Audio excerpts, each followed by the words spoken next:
Hello guys, आप सबका तहे दिल से स्वागत है फिर से मेरे इस नए यूट्यूब चैनल ZR2 स्टोरीज में। तो हमारी लास्ट स्टोरी अफसोस के आप सब ने बहुत ही अच्छे रिव्यू दिए, इसलिए आप सबका बहुत बहुत शुक्रिया। और आज की स्टोरी के साथ मैं थोड़ा यूनिक ट्राई कर रहा हूँ अपनी चैनल पे, जिसमें मैं मूवीज़ को स्टोरी के फॉर्म में प्रेजेंट करूँगा। तो इससे आपको मूवी और स्टोरी दोनों का मज़ा एक ही साथ मिलेगा। तो लास्ट तक बने रहिएगा हमारे साथ। और हाँ, अपनी कुर्सी की पेटी बांध लीजिएगा क्योंकि मौसम बिगड़ने वाला है।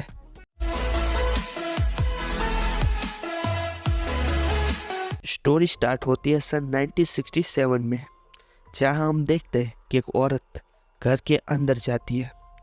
वो जाके देखती है कि हर कमरे में एक लाश होती है। पहले कमरे में जाती है तो वहाँ एक लाश होती है, बाहर निकल के दूसरे कमरे में जाती है तो उस कमरे के बाहर एक लाश लटकी हुई होती है। फिर वो तीसरे कमरे में जाने के लिए निकलती है तो वो देखती है कि एक औरत का सर पानी के अंदर है और वो मर चुकी है। फिर एक बूढ़े आदमी की वो लाश देखती है। यह सब देखकर वो बहुत ही डर जाती है और घबरा जाती है। फिर उसे कुछ समझ में नहीं आता। फिर वो घर के बाहर जाने की कोशिश करती है तो वो देखती है कि एक लड़की धागों को अपने हाथों में पिरोकर खेल रही थी। फिर वो औरत एक सूटकेस में एक लाल रंग की डायरी को डालती है और उस लड़की को लेकर वहाँ से चली जाती है। अब 5 साल बाद की स्टोरी दिखाई जाती है हमें। शिमला की एक खाली सड़क पर एक गाड़ी चल रही है। उस गाड़ी में 2 लोग बैठे हुए हैं, एक गाड़ी चलाने वाला ड्राइवर और दूसरा वो पीछे बैठा हुआ आदमी जो मेंटल हॉस्पिटल जा रहा था। वहाँ बहुत ही ठंडी होती है। उस ड्राइवर को वहाँ पे एक आदमी दिखाई देता है तो वो उसके पास जाकर गाड़ी रोकता है। वो रोड पर खड़ा हुआ आदमी, जिसका नाम पीटर था, वो ड्राइवर को बोलता है, क्यों रे, इतनी देर क्यों हो गई आज? कब से मैं इस ठंडी में तेरा इंतज़ार कर रहा हूँ। कोई नहीं, ला जल्दी ला, मुझे देर हो रही है। तो ड्राइवर उसे अखबार देता है और कहता है कि यह पिछले 5 दिन के अखबार है। पीटर ड्राइवर को एक बीड़ी देता है और कहता है कि चल मैं चलता हूँ, मुझे अब हॉस्पिटल भी पहुँचना है। तभी ड्राइवर पीछे वो बैठे हुए आदमी को, जिसका नाम अमन होता है, उसे कहता है कि तुम इसके साथ चले जाओ, ये भी मेंटल हॉस्पिटल ही जा रहा है, अब गाड़ी इससे आगे नहीं जाएगी। अमन गाड़ी से उतर जाता है और पीटर के साथ चलने लगता है। पीटर उससे पूछता है कि तुम मेंटल हॉस्पिटल क्यों जा रहे हो, लेकिन अमन उसका कोई जवाब नहीं देता। फिर पीटर अमन को टेढ़े मेढ़े रास्तों से एक नदी पार करवा के मेंटल हॉस्पिटल के पास ले जाता है और कहता है कि सर आप जाइए, मैं थोड़ी देर बाद आता हूँ। अमन देखता है कि उस गेट पर तो ताला लगा हुआ है, तो अमन वो गेट कूद के ही उसके पार चला जाता है। अमन देखता है कि हॉस्पिटल तो एक शानदार महल की तरह था और वो जाके वहाँ का मेन डोर नॉक करता है तो एक लेडी दरवाज़ा खोलती है। तो अमन बोलता है कि I M Aman Nair from Trivandrum medical college. तो लेडी कहती है, ओह सर आइए आइए, my name is Sarika, nice meeting you. Aman hospital के अंदर जाता है और अंदर जाके वो चौंक जाता है क्योंकि ऐसा मेंटल हॉस्पिटल तो उसने आज तक देखा ही नहीं था। अमन सारिका से कहता है कि आपके हॉस्पिटल के बारे में मैंने बहुत सुना है, सब लोग यहाँ आने से बहुत डरते हैं। आपके मेंटल हॉस्पिटल में होता क्या है और यहाँ पे पेशेंट्स का ट्रीटमेंट कैसे होता है, इसकी एक रिपोर्ट तैयार करनी है मुझे, इसलिए मैं यहाँ आया हूँ। तभी अचानक एक लड़का चिल्लाते हुए आता है कि कमला आंटी मर गई, कमला आंटी मर गई। ये सुनते ही अमन शॉक हो जाता है। वो लड़का अचानक अमन को देखता है और कहता है कि माय नेम इज जीवन, प्लेजर टू मीटिंग यू। अमन कुछ बोलता उससे पहले ही सारिका उस लड़के को खींचकर एक कमरे में ले जाती है। तभी अमन के पास सीढ़ियों से उतर के एक नन आती है। नन अमन से कहती है कि तुम यहाँ क्यों आए हो, तुम यहाँ से चले जाओ, तुम यहाँ मारे जाओगे, तुम्हारा भविष्य खतरे में है। भी अचानक एक औरत आती है और उस नन को खींचकर ले जाती है। सारिका जीवन को कमरे में बंद कर वापस अमन के पास आती है और कहती है कि वो जीवन है, वो मेंटल पेशेंट है और जो नन है वो भी एक मेंटल पेशेंट है यहाँ की। अब पीटर हॉस्पिटल में वापस आ चुका था। पीटर सारिका के पास जाता है और कहता है कि हमारे हॉस्पिटल की रिपोर्टिंग करने के लिए कोई डॉक्टर आया है ट्विंट्रम से, उससे ज़रा बच कर रहिएगा, वो बहुत ही शातिर है। तो सारिका कहती है, अभी गधे ज़रा देख के बोल, वो मेरे पीछे ही खड़ा है, देख। पीटर पीछे देखता है कि अमन दीवारों और तस्वीरों को बहुत गौर से देख रहा था। फिर पीटर सारिका को कुछ अखबार देता है। ये वही अखबार है जो ड्राइवर ने पीटर को दिए थे। सारिका उसे वहीं टेबल पर रख देती है और अमन के साथ जाती है। अमन दीवारों पर की तस्वीरों को देखता है। तभी पीछे से एक आदमी आता है और बोलता है कि hello, my name is Michael, ये मेरा ही हॉस्पिटल है। अमन माइकल को देखकर कहता है कि बहुत ही अजीबोगरीब है आपका हॉस्पिटल। माइकल अमन से कहता है कि यहाँ पे सिर्फ रईस लोग कि जिनके फैमिली वाले भी उनको रखना नहीं चाहते वैसे ही लोग यहाँ रहते हैं, और ये सारे पेशेंट मेरी फैमिली है। अमन उनसे पूछता है कि आप स्ट्रोक ट्रीटमेंट यूज़ करते हैं। माइकल कहता है कि इनके पास्ट में बनी हुई कोई भी घटना या हादसा इनकी मेडिकल कंडीशन की वजह है। मैं इनका पास्ट इनके दिमाग से इरेज करने के लिए शॉक ट्रीटमेंट का इस्तेमाल करता हूँ। अमन को माइकल की बातें थोड़ी अजीब लग रही थी। माइकल कहता है कि हिप्नोथेरेपी से उनका पास्ट भी रिमूव हो सकता है। अमन कहता है कि मैं नहीं मानता, हिप्नोथेरेपी मन गढ़ंत कहानी है। माइकल हंस के अपनी जेब में से पेंडुलम निकालता है।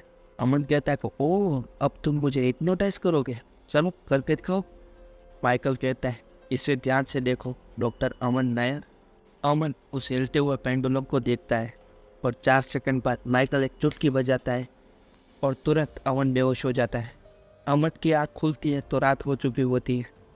पीटर अमन के लिए खाना लाया होता है और अमन से कहता है कि खाना खा लेना और बाद में शांति से सो जाना, डॉक्टर सुबह मिलेंगे। पीटर वहाँ से चला जाता है और अमन पूरे दिन जो कुछ भी हुआ उन सब चीज़ों को टेप रिकॉर्डर में रिकॉर्ड करता है।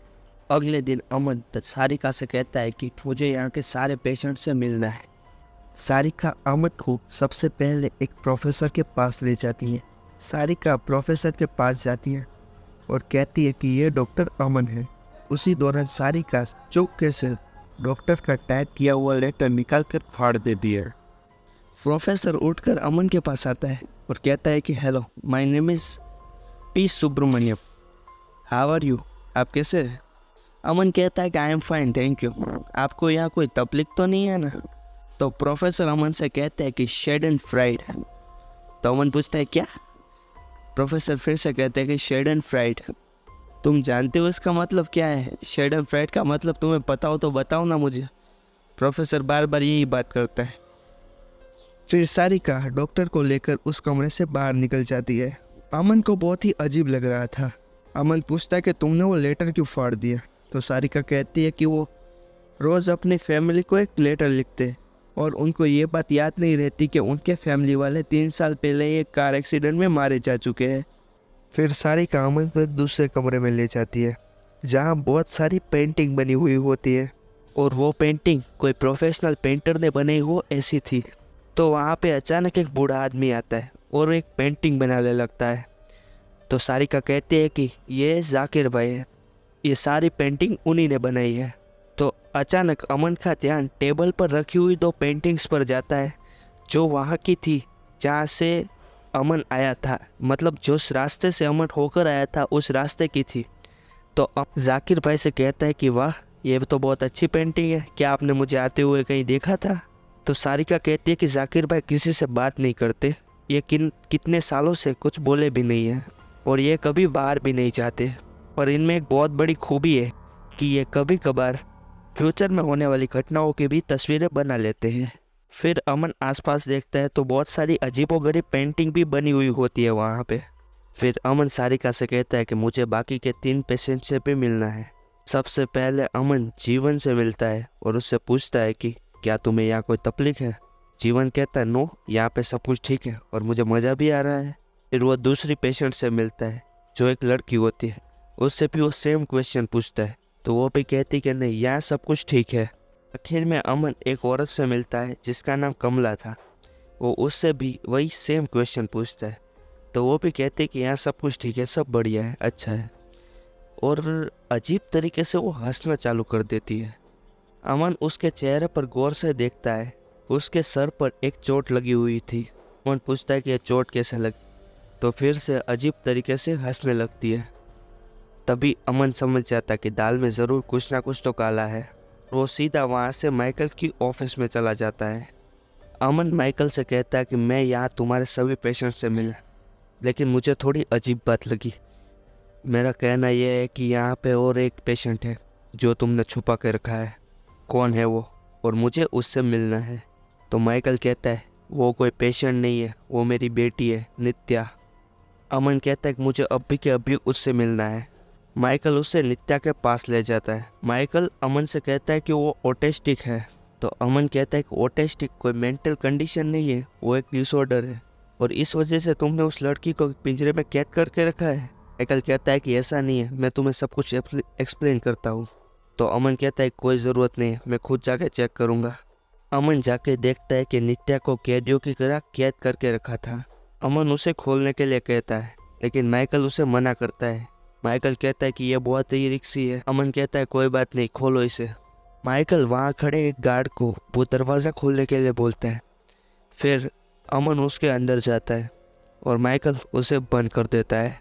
वो देखता है कि नित्या एक खिड़की के पास खड़ी है और बहुत ही अजीबोगरीब आवाज़ निकाल रही थी। वो धीरे धीरे नित्या की तरफ बढ़ता है। नित्या अपने धागों से खेल रही थी लेकिन उसे पता चल जाता है कि कोई उसके पीछे खड़ा है। अमन नित्या के ठीक पीछे जाकर खड़ा हो जाता है और कहता है नित्या। तो नित्या धीरे से पीछे घूमती है। नित्या के बाल उसकी आंखों और चेहरों पे ढके हुए थे। उसका चेहरा ठीक तरह से दिखाई नहीं दे रहा था। फिर से अमन नित्या बोलता है तो नित्या जोर से एक चांटा उसे मार देती है। अमन उसी पल ज़मीन पर गिर जाता है और उसे सब धुंधला दिखाई देने लगता है और कुछ पलों में वो बेहोश हो जाता है। और गेट के बाहर से माइकल ये सारा तमाशा देख रहा था। शाम को अमन की आँख खुलती है तो वो बिस्तर पर लेटा हुआ होता है और उसके पास एक नर्स खड़ी हुई होती है। तभी पीटर वहाँ पे आता है और कहता है कि सर, आपके लिए गर्मा गर्म खाना टेबल पर रखा है और आज मैं ये आपके साथ इसी कमरे में सो जाता हूँ। गाड़ी सुबह जल्दी आती है और वो आपको तिरुवनंतपुरम छोड़ देगी। मन उससे कहता है कि तुम्हें यहाँ सोने की कोई ज़रूरत नहीं, तुम जाके अपने कमरे में सो जाओ। पीटर कहता है ठीक है, मुझे तो कोई दिक्कत नहीं है। फिर अमन उस दिन जो कुछ भी हुआ उन सारी बातों को रिकॉर्ड करता है। अमन खिड़की के पास जाता है और देखता है कि एक सिक्योरिटी गार्ड उसके कमरे पर ही नज़र रख रहा था। अमन सारे पर्दे बंद कर देता है। फिर अमन धीरे धीरे किसी को पता ना चले वैसे हॉस्पिटल के सारे कमरों को देखने जाता है। उन सारे कमरों में से उसे एक कमरा बहुत ही अजीब लगता है। उस रूम के दरवाजे पर वो अपना कान लगाकर सुनने की कोशिश करता है। उसे अंदर से कुछ अजीबोगरीब आवाज़ें सुनाई देती है। फिर अचानक उसे वहाँ के एक सिक्योरिटी गार्ड के चल के आने की आवाज़ सुनाई देती है। अमन बहुत ही डर जाता है और वो वहाँ की दीवारों पर हाथ लगाने लगता है कि उसे कुछ ना कुछ मिल जाए जिससे वो जल्दी वहाँ से निकल सके। वो उस दीवार को छू रहा था लेकिन उसे वो कुछ अजीब ही लग रहा था। फिर अचानक वो एक दीवार के एक हिस्से को छूता है और उसके हाथ में चाबी आकर गिरती है। उस चाबी को वो दरवाजे में लगाता है और वो दरवाज़ा खुलता है और दरवाज़ा खुलते ही उसके होश उड़ जाते हैं क्योंकि उसने ऐसा सोचा ही नहीं था कि उसे कुछ ऐसा देखने को मिलेगा। अमन ने उस कमरे में क्या देखा, नित्या को क्यों कैद करके रखा है, सब लोग उस मेंटल हॉस्पिटल से क्यों डरते हैं, इन सारे सवालों के लिए आपको देखना पड़ेगा हमारा दूसरा चैप्टर। तो आई होप आप सबको आज की स्टोरी बहुत ही अच्छी लगी होगी। तो दूसरा चैप्टर बहुत ही जल्दी आएगा। तो इस वीडियो को लाइक कीजिएगा, शेयर कीजिएगा और नए हो तो सब्सक्राइब भी कर देना चैनल को। और हाँ, अपनी कुर्सी की पेटी बांधे रखना क्योंकि मौसम और भी ज़्यादा बिगड़ने वाला है।